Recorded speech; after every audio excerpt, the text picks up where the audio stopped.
அஸ்ஸலாமு அலைக்கும் வரஹ்மத்துல்லாஹி வபரகாத்துஹு. இன்றைக்கி ஃபாயிலுடைய சட்டம் தான் நம்ம பார்க்க போகிறோம். என்ன ஃபாயில் எத்தனை டைப்பில் வரும் அப்படிங்கிறது தான். இப்போ ஒரு செயல் அப்படின்னு இருந்துச்சுன்னா கண்டிப்பாக செய்தவன் இருப்பான், அப்படிதான் அந்த செய்தவன் தான் ஃபாயில். இப்போ எப்படி வரும்னு பார்ப்போம். லாகிராக இருக்கும், முதுமரனாக இருக்கும், பாரிஸாக இருக்கும். லாகிர் அப்படின்னா வெளிப்படையானது, முதுமருன் அப்படின்னா மறைந்து வரக்கூடியது, பாரிசுன் அப்படி சொல்லி சொன்னால் ஒட்டி கொண்டு வரக்கூடியது, எட்டி பார்க்கக்கூடியது, அந்த மாதிரி சொல்லுவாங்க. சரிங்களா? இப்போ பாருங்கள், நம்பர் 1, நம்பர் 2, நம்பர் 3 தான் போட்டு வச்சுருக்கேன். அது தக்கன இப்போ ரஹப அம்ருன், அம்ரு சென்றான்.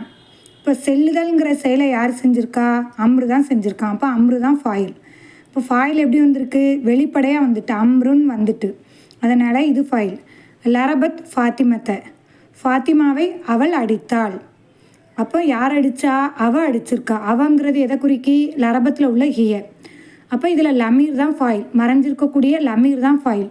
அதான் முதுமரா வரும். சரிங்களா? முதுமரா வரும். 2வது டைப் பார்த்தோமா? இல்லை ஹிய என்ற லமீர் வெளிப்படையாக தெரியுதா? தெரியலை, அது மறைஞ்சிருக்கு. இது நான் உங்களுக்கு என்ன லமீர் இருக்குது அப்படிங்கிறதான் காட்டுறேன். இப்படி தர்க்கி போடக்கூடாது, இப்படி மட்டும்தான் கொடுக்கணும். லமீர் ஃபாயில். புரிஞ்சுட்டிங்களா? இது மஃபூல். இப்போ 3வது டைப் பாரிஸு, ஒட்டிக்கிட்டு வரக்கூடியது, இல்லை எட்டி பார்க்கக்கூடியது. ஃபஹிம்து தர்ச, பாடத்தை நான் விளங்கினேன். யார் விளங்குனா? நான் தான் விளங்கினேன். அப்போ தூ என்ற லமீர் தான் இதோட ஒட்டிக்கிட்டு வருதுல்ல, நான் விளங்கினேன். லமீர் ஃபாயில். புரிஞ்சுட்டிங்களா? ஃபாயில் எத்தனை டைப்பில் வரும்? லாகிரா வரும், முல்மரா வரும், பாரிஸா வரும். லாகிரானா இது, முல்மர்னா இது, பாரிஸ்னா இது. ஒன்று புரியலைன்னா 3 தடவை 4 தடவை கேளுங்க. எடுத்தவனுக்கே புரியலை அப்படிங்கிறத உறுதி எடுத்துடாதீங்க. 3 தடவை கேட்டால் தான் புரியும். ரசூல்லாவே ஒரு விஷயத்தை புரியுறதுக்காண்டி 3 தடவை சொல்லுவாங்க, அதனுடைய முக்கியத்துவத்துக்காண்டி 3 தடவை சொல்லுவாங்க.